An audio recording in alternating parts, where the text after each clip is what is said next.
And all encompasses everything. It's absent of nothing. So we know, we're clear, we're sure, we have no doubt that all things work together. Okay? All things operate. They function together. They work together. They operate in harmony. They operate in concert together for our good, for what we desire, for what we approve of. All things work together. And we know this, okay? How do we know this? Well, we know this because if you've had any experiences with God, you move from believing he's a healer to now knowing he's a healer, because when I was sick, he healed me. Okay? When I couldn't provide for myself, he provided for me. So I know it. Because I spent time with him. I've communed with him. I've gone through experiences with him. I've gone through trials with him. I've faced challenges with him. So I know what he can and will do. I can prove it because of the time that we spent together. Amen. So, and we know means I can affirm, I can prove, and I know that all things will work together for good. Okay? To those who love God. Amen. John chapter 14, 23a and verse 24, Jesus says, I'm giving you the New Living Translation, Jesus says, all who love me will do what I say. And anyone who doesn't love me will not obey me. So Jesus gives us the full definition of what loving God is. If you love him, then you must obey him. That's how you demonstrate your love for God. It's through your obedience, and it's through your living by his word. It's through your following his instructions and not deviating and going your own way.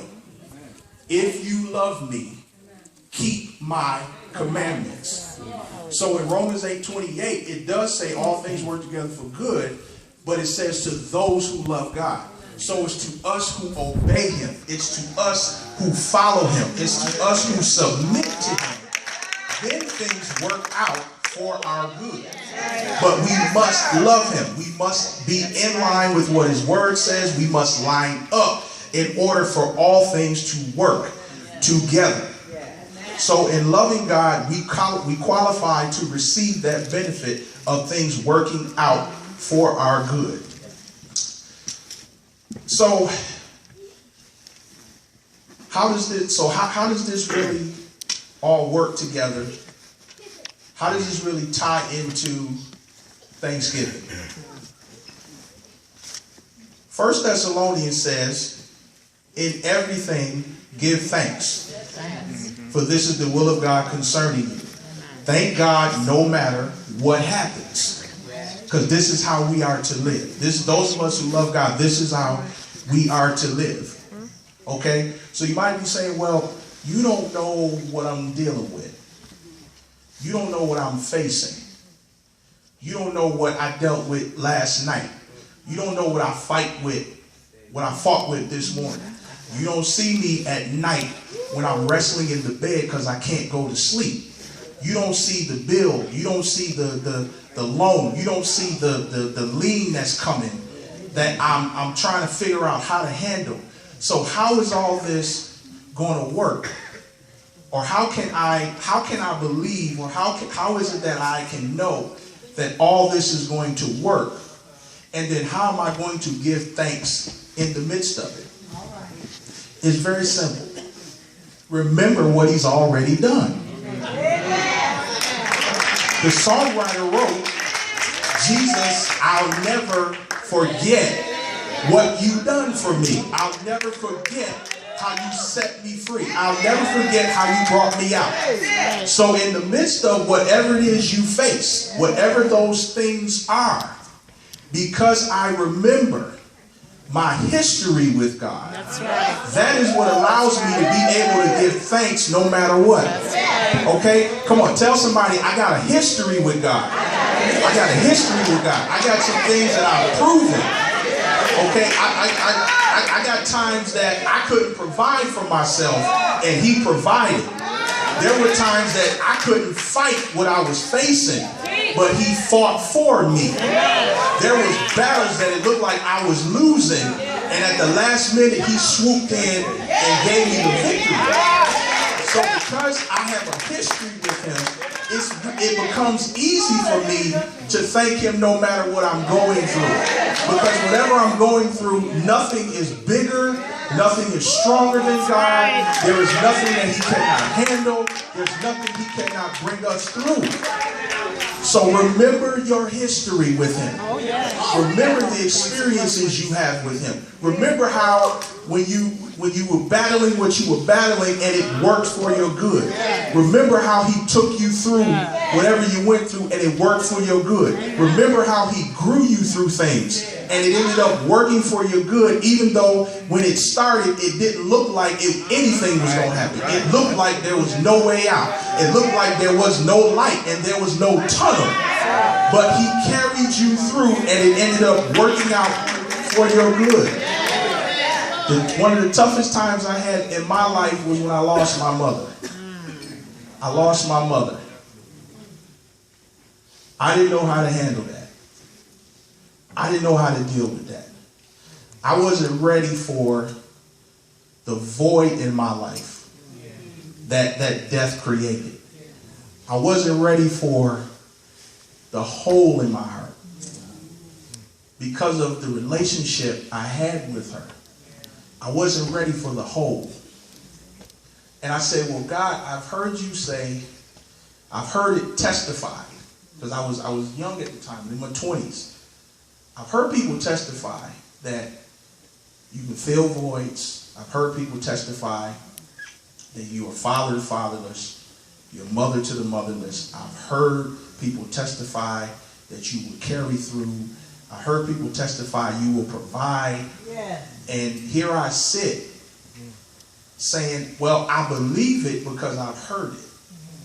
I've constantly heard it throughout my entire life. I've heard it all the time in church. Every Sunday, you hear it. You hear it in the preaching. So I accept it as, okay, God must really be able to do these things because all of these witnesses have said he can do it. So I accept it as I believe it, but I didn't know it yet. Because I hadn't been in a position where I had to experience being motherless. So I couldn't prove it for myself. I didn't know it. 4 years, I dealt with this void. I dealt with this hole. I didn't know what to do. Because when Mom was here, I just called her. Mom, this is what I'm doing. What do I do? She prays. She tells me what to do. There we go. So here I am thinking seemingly by myself. What I didn't know was God was preparing my next mother. What I come to understand now is that my natural mother took me as far as she could take me. And it was time for the next mother to come and then now mother me further. And the Lord provided that person for me. So I can stand here and say, I know that God will be a mother when you're motherless. I know for myself that he can fill any void in your life. Whatever it is, he can close any hole that may be in your heart because of whatever you went through, because of what you may have lost. So I stand here saying, I know this. And because of what I know of God, because of what I've experienced, I can give him thanks.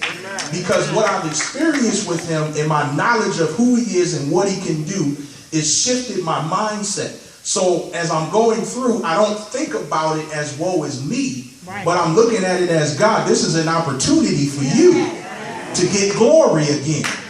This is an opportunity for you to do whatever you're going to do with me. This is an opportunity. So now I approach it as not woe is me, but God, thank you that you chose me to go through this. Because you know me better than I know myself. My mindset changes. I don't see it as something bad anymore. I don't see it as you know, why is this happening to me? Why does this have to fall on me? I don't see it that way anymore. Now I see it as opportunity. I see it as, God, this is just another chance for you to get glory. This is just another opportunity for you to make me a testimony to somebody else. And because I look at it differently, because now I think about it differently, now I can literally give him thanks no matter what's going on. No matter what it is. I don't care how hurt I may be. Because I remember my history with him. Because my experiences are on replay in my mind. Because of what I've come through with him, it's been engraved in my mind. And it's been written on my heart. And so because it's there and I can't get away from it, I can't erase it, and it stays on replay all the time, I just go through giving thanks. So remember your history with him. And give him thanks off what you know. Give him thanks off what you know he can do. Give him thanks off what you know he's already done. Give him thanks. And so because we know that all things work together for our good, and because if we obey him, that means that we love him. We can thank him irregardless as to what the situation may be. Because of my history with him, and because I know him, because I spent time with him, and because I've proven, and he has proven to me who he is, what he can do, what he can be, I can simply give him thanks. Right where you are, give him thanks for what you know. Bless him on what you know. If you have nothing else, bless him on what you know. If he doesn't do anything else, bless him on what you know. Give him thanks for what he's already done. How he's already shown himself strong.